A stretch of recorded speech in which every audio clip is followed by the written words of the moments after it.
Bien, regresamos, estamos ahora sí con nuestros invitados de esta noche, dos economistas, para que nos den luces sobre el panorama que se ha descrito en el informe, pero también con relación a lo que puede venir, ¿no? Esta expectativa con el viaje a China, pero no solamente el viaje a China, sino en general con el optimismo que se refleja en las encuestas, que Pedro Pablo Kuczynski aparentemente pues genera en la población, ¿no? Vamos a ver si los empresarios también tienen ese mismo optimismo. Así que estamos aquí con Walter Puelles, agradecente, Walter, tu presencia esta noche. Gracias por la invitación. No, a ti, a Miguel Santillana también, muchas gracias por su presencia.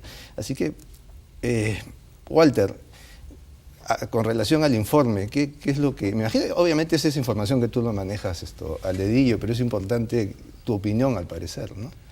Sí, bueno, primero habría que informar que las exportaciones en el lapso más o menos de 10 años, es decir, entre inicios de siglo, año 2000 y el 2008, ¿no?, se cuadriplicaron, pasaron de 10.000 millones a casi 40.000 millones de dólares, en un lapso de 8 años se cuadriplicaron, ¿no?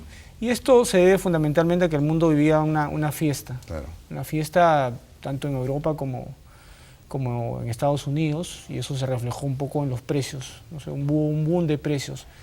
Al aumentar los precios, obviamente se generan incentivos para que más empresas, ¿no es cierto?, más agentes económicos participen de esta fiesta.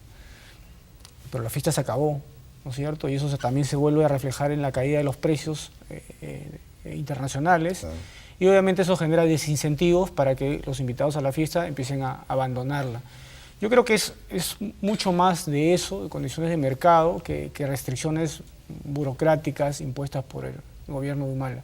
Yo soy muy crítico del gobierno de Humala, pero creo que las complicaciones que ha generado ese gobierno más están por el lado del desorden fiscal, ¿no es cierto? Este año probablemente crucemos la barrera del 3.5% de déficit, ¿no es cierto? Gracias al señor Humala, ¿no? Entonces yo creo que esa es mi opinión respecto a por qué el número de empresas que hoy tenemos exportando es mucho menor al que había hace 5 años. Es básicamente el factor externo, tú indicas que es el Me parece culpable, que sí, ¿no? Posible culpable. Sí, es una cuestión de mercado, ¿no? Sube la rentabilidad, hay incentivo para que más empresas participen, baja la rentabilidad.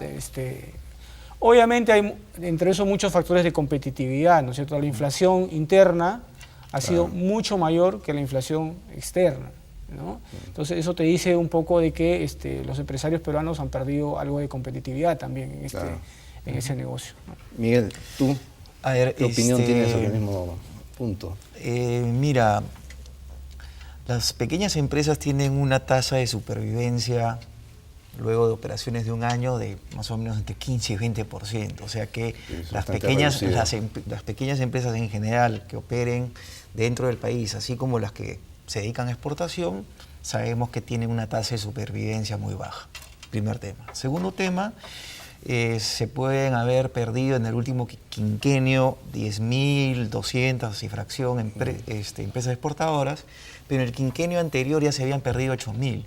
Entonces, no es un tema necesariamente, o sea, es cierto, perdimos términos de intercambio, el dólar no se deja flotar como se debería dejar flotar, por lo tanto, los costos, o sea, los precios que ofrecen las empresas peruanas hacia el exterior no son tan competitivos como los precios que ofrecen nuestros vecinos, que han tenido devaluaciones mucho más fuertes que la devaluación controlada por el Banco Central. Partidario de un dólar libre, ahora que hacías referencia digamos, a eso. yo creo que más laxos con el tratamiento. A ver, lo que tenemos es que si bien cuadriplicamos nuestras exportaciones hasta llegar a 45.000, 46.000 millones de dólares, 66% de esas exportaciones son productos primario minero, petrolero y gas.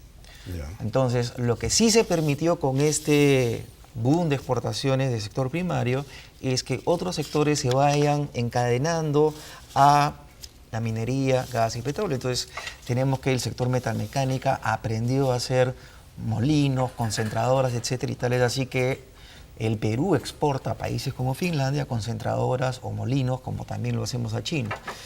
Lo que ha pasado es que, como decía mi antecesor, los niveles de crecimiento en la década pasada estaban más guiados por China e India, que son los nuevos, digamos, los nuevos centros de la locomotora del mundo. Entonces, los niveles de crecimiento de China al 10% por 20 años hacían que China es como, imagínate, es como el Estados Unidos al fin del siglo XIX. O sea, es una máquina de consumo. Claro, entonces tenías que crecer, y para crecer consumes metales, ¿no es cierto? Consumes metales para hacer ciudades, necesitas acero, fierro, pero también necesitas cobre y otros metales básicos. Entonces, por eso hay una presión de precios de metales básicos. Pero también en el Perú, esto ha permitido que con estos excedentes puedas invertir en otras cosas. Tienes el sector agrícola no tradicional, inclusive el sector agrícola tradicional como café, has pasado a exportar un boom importante, tanto en el café orgánico como el café no orgánico. Sí, sí. Entonces, eso ha permitido que tengamos una variedad de exportaciones de productos. Ahora, términos de intercambio negativos, control de precios, y empresas que no han logrado la competitividad debida, a pesar de tener tratados de libre comercio con Estados Unidos, con Europa, con China. Es un punto importante, ¿no? Porque, a ver, no se han sabido aprovechar. A eso voy, ¿no? El cuco, cuando empezaron estos tratados de libre comercio, es que se iban a comer la pequeña industria, iban a convertir el Perú en un infierno procapitalista, pero al final lo que hemos visto es que no llegó ni el infierno, ni el cielo tampoco. Así es. Entonces, a ver, Walter, esos miedos, ¿no? Y ese excesivo optimismo con relación a los TLCs, ¿qué pasó ahí? ¿Cuál es tu visión sobre el tema? En el plano interno, yo creo que los tratados de libre comercio, obviamente yo soy partidario... ¿Si son libre comercio, para empezar? No son de libre comercio, soy partidario de un libre comercio unilateral. Porque si fuera libre no necesitas tratados. No necesitas tratados, ¿no? En realidad, ¿no? Pero claro, si te dan a elegir a ti entre un Estado con aranceles elevados, ¿no es cierto?, o tratados bilaterales con países, obviamente... es cuestión de opciones, ¿no? Es cuestión de opciones, pero repito, para mí el mejor de los mundos es aquel donde no existen tratados y la gente o tiene derecho a comercializar libremente o no tiene derecho a comercializar libremente. Creo que en Inglaterra del siglo XIX se movió simplemente como un mercado abierto y punto, ¿no? Después entraron los tratados ya al final de ese siglo. Ahora, directamente, por ejemplo, eso ha beneficiado mucho el consumo, ¿no es cierto? Por ejemplo, en el caso, hoy la gente consume más pollo que antes, ¿ya? Y eso se ha logrado en gran medida la liberalización del mercado de granos, en gran medida. Por ejemplo, la soya, el maíz, hoy puedes importar maíz de Estados Unidos, no solo sin arancel, sino sin ese régimen de sobretasas que existía para proteger a sectores como el maíz.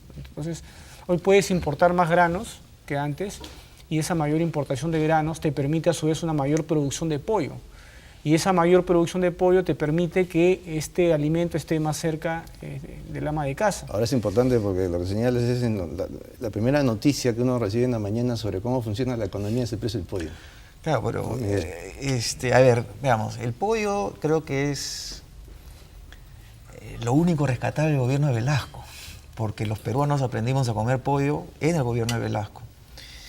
Ahora, digamos, es la proteína más barata que tenemos, inclusive en algunos momentos del año es más barata que el jurel, que entiendo que por la pesca de arrastre ha ido desapareciendo de la mesa popular. Y, claro, pero era barato, volvamos al tema.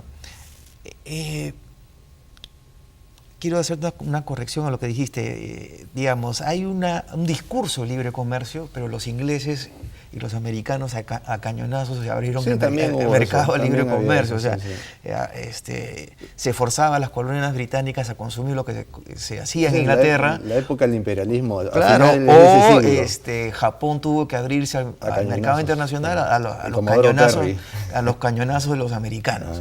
Entonces, acá, como dice mi colega, hay tratados de libre comercio, puesto que hay restricciones, postergaciones de inicio de exportaciones y cosas por el estilo. Pero mejor participar de eso que no participar.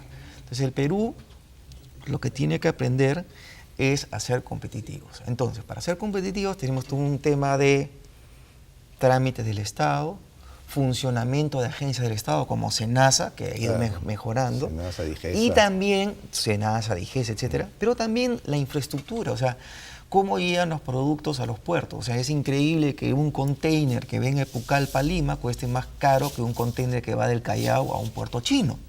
Entonces tiene que hacer todo un tema de infraestructura para que nuestros exportadores de cualquier tamaño tengan acceso a exportar. Entonces, así como tenemos experiencias de exitosos productores de café orgánico que han ganado premios internacionales y que logran pues precios 5 veces por encima de lo que es el precio internacional por un producto que es reconocido como de alta calidad, bueno, hay que replicar esas experiencias en otros temas. Además que el caso del café es importante porque es realmente un logro de los productores. Además son pequeños productores. Así es, pero la mala historia, la parte negra de eso es que cuando tienen problemas recurren al Estado, ¿no? Entonces, sí, hay muchos cafetaleros que les ha ido muy bien, pero muy bien, y cuando han tenido, por ejemplo, la plaga de la roya, ¿no? Sí, pero ahí entonces, te recuerdo una cosa. Dime qué grupo empresarial peruano no ha recurrido al Estado. Está bien, pero eso está mal. O sea, ¿no? Por supuesto, pero hay que copiar lo bueno. Si es que está mal para los grandes, también está mal para los chicos. Pero seamos consistentes, ¿no? Para todos la ley, ¿no? Claro, para aplicarla para todos. Aspirar a ello, ¿no, Walter? Ahora, junto al café, digamos, el sector agrícola, el sector exportador agrícola, digamos, es uno de los grandes ganadores. Si se quiere hablar, tú hace un momento me preguntabas, ¿no? Sobre los ganadores, te hablaba del plano interno, cómo a través del libre comercio el consumo de las familias ha podido aumentar, pero también las exportaciones agroindustriales han crecido fuertísimamente. O sea, para que tengas una idea, a inicios del año 2000 nosotros exportábamos menos de 500 millones en productos agroindustriales, ¿cierto? Hoy estamos exportando más de 4.000 millones de dólares en productos agroindustriales. Es probablemente el único sector que ha crecido casi sostenidamente. Sin embargo, en el discurso político esa cifra no tiene un correlato, ¿no? No hay un discurso, esto es lo contrario. Sí, ¿no? y ojo que ha sido un crecimiento diversificado además. O sea, no estamos hablando, es el otro punto, no estamos hablando solo de café, sino que estamos hablando también de frutas, estamos hablando de legumbres, ¿no es cierto? Y dentro de las frutas también no es que seamos un monocultivo, ¿no? Exportamos mango, exportamos uva, exportamos palta, exportamos un conjunto de productos cuyo descubrimiento no se debe nada al Estado, ha sido un orden totalmente espontáneo, donde se ha ido ensayo-error, ensayo-error, un riesgo empresarial y se han puro. Descubierto, por ejemplo, que la uva puede tranquilamente crecer en Piura. ¿No es cierto? Claro, y claro. Eso era difícil de concebir hasta hace 20 años o 15 años. Hoy has plantado hectáreas sobre hectáreas en Piura. ¿Por qué? Porque bueno, en Ica ya el área escaseaba, el agua escaseaba, y además que en el norte te permite salir en una época más adelante que la uva de Ica, ¿no? Y agarrar claro, hay precios, ventanas de oportunidad que podemos aprovechar porque exacto, ¿no? Llegamos antes al mercado que los chilenos, por ejemplo. Ahora, estando de acuerdo con lo que dices, también hay un tema de que las iniciativas privadas han entrado a grandes extensiones de tierra, que lo cual hay toda una discusión de cuánta tierra puede tener un emprendimiento privado. Así Entonces, que hubo proyectos para limitar, para restringir el tamaño que podían tener empresas privadas. En este momento Gloria tiene más tierras que el grupo Gildemeister en la época de los varones del azúcar. Claro. Pero son más productivos también. Pero la gente, digamos, quienes plantean estos controles piensan que todavía estamos en un estado gamonal de oligarquías y cosas por el estilo, cuando lo que debemos hacer es que el Estado funcione y si hay abusos de las empresas, ingrese el Estado y ponga control. O sea, ya no estamos en la época de los yanaconas, ya no estamos... O sea, hemos cambiado de época. Es que ellos siguen pensando como Mariátegui que el problema del Perú es la posesión de la tierra. Claro, pero el libro de Mariátegui es de 1928. Así es, no se ha salido de esa época. Y que además fue una realidad bastante distorsionada, ¿no? O sea, que sí, porque Mariátegui conocía mucho de Italia en ese momento, pero... Claro, él salió de Moquegua. Conocía muy poco, ¿no? O sea, siempre toman la foto marginal, del elemento marginal, y a través del elemento marginal crean todo un discurso.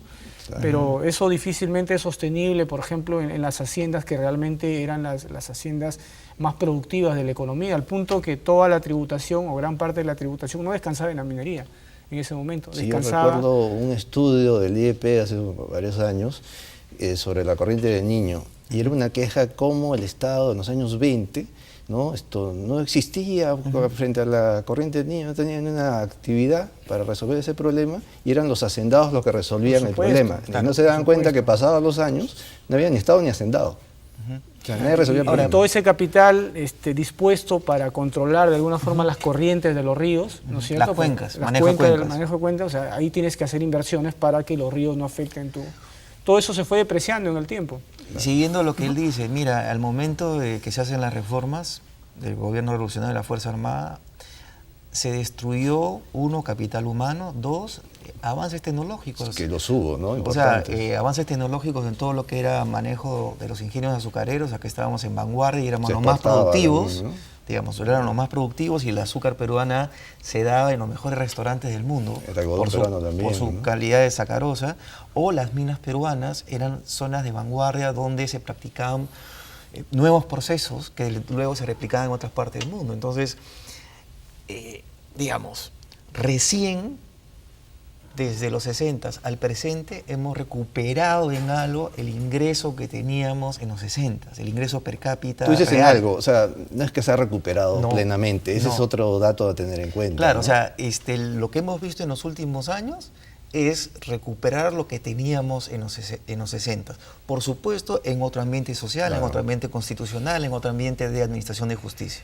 Pero si vamos al dato económico, el ingreso per cápita real recién ha vuelto a lo que teníamos en los 60. Hace más de 40 años. O 50 años. Claro. Entonces, no cantemos victoria, falta mucho Sí, por avanzar. ese solo dato dice todo. Entonces, esto de que vamos a tener 78 malls a fin de año, que el consumo en los malls va a ser 25.000, bien por los que están en el negocio retail. Pero si hablamos como país, recién nos estamos recuperando de 50 años y nos falta mucho más.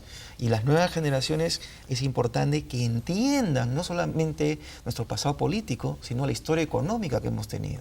Eso es importante porque ahora nos llevas al plano de la acción del nuevo gobierno.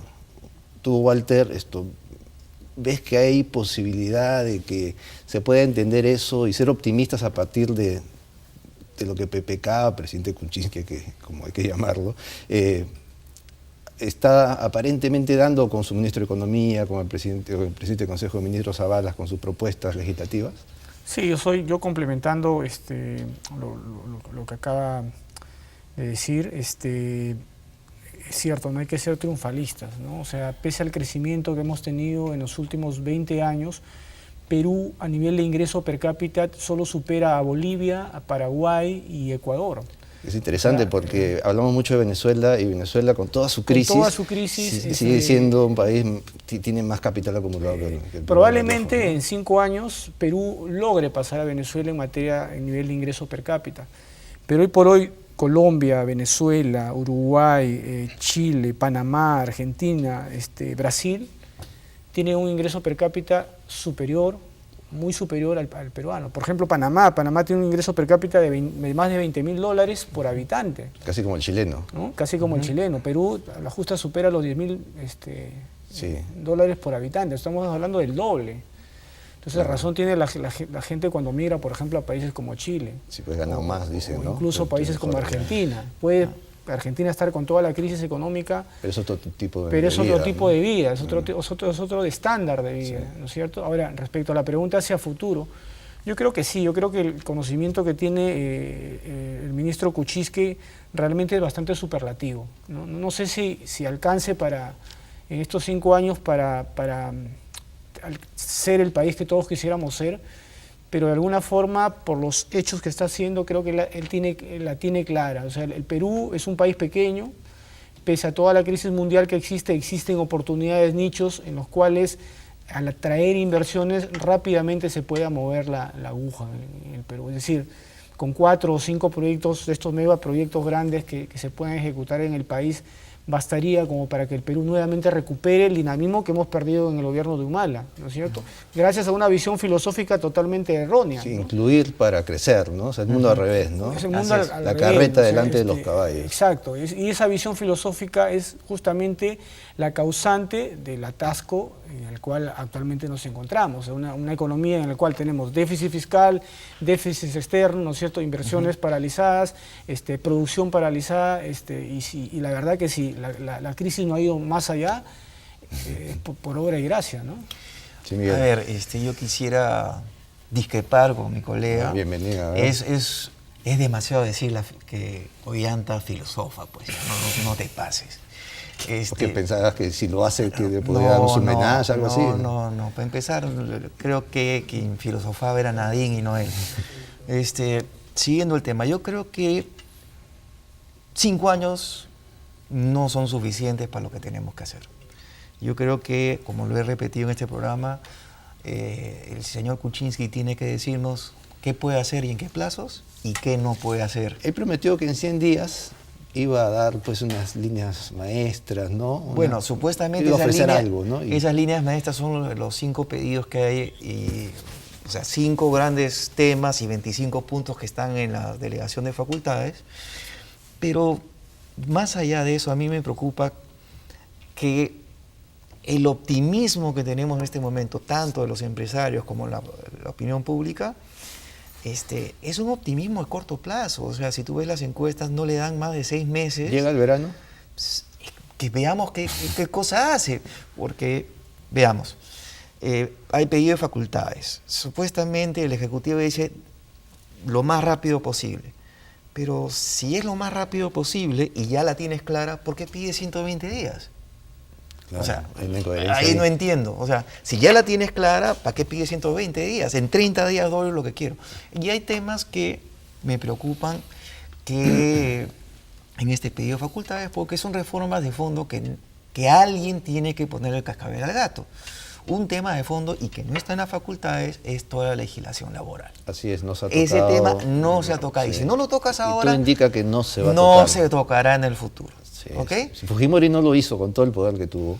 Es que sabía ¿a qué ahora, no? Claro, inclusive el día de hoy en Francia ha habido pues manifestaciones. ¿Por qué?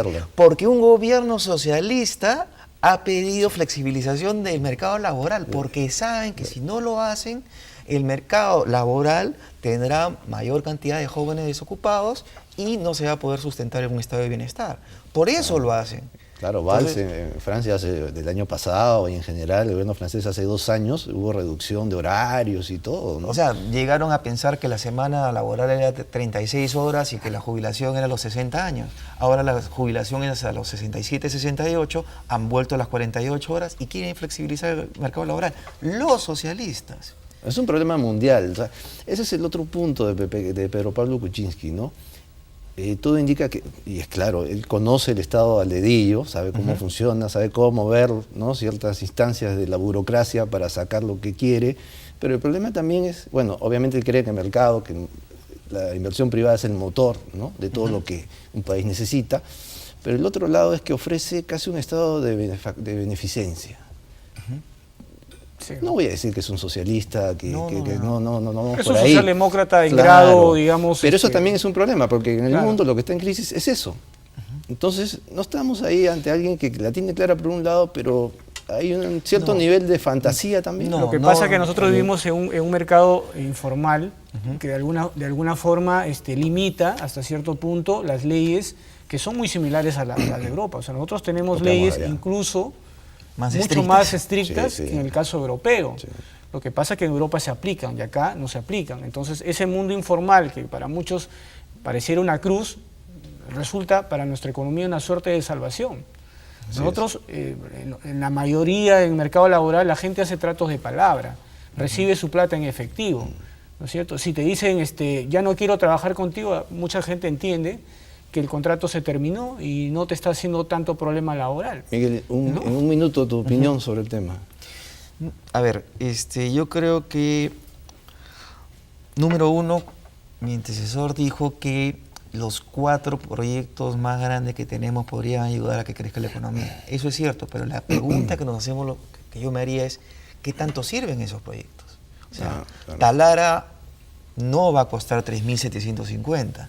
En este programa ya César Gutiérrez ha dicho cuánto más o menos va a costar, porque esos 7.750 ocultan más o menos de 600, 800 millones de dólares más que no están dentro de lo que se sabe de la opinión pública. Entonces, yo primero, antes de irme a gastar ese dinero, quisiera ver qué tan pertinentes son los proyectos. Bien. El gasoducto del sur, hasta ahora no me dicen de dónde van a sacar el gas, qué va a pasar por ahí. Bueno, ciertamente es un tema que da para más, ¿no? Interesante. Esto, esperamos seguir abordando estos temas. Gracias, Miguel, gracias, Walter, ¿no? Así que, bueno, esperemos que hayan podido disfrutar esta batería de información, así que regresamos con la segunda parte de nuestro programa.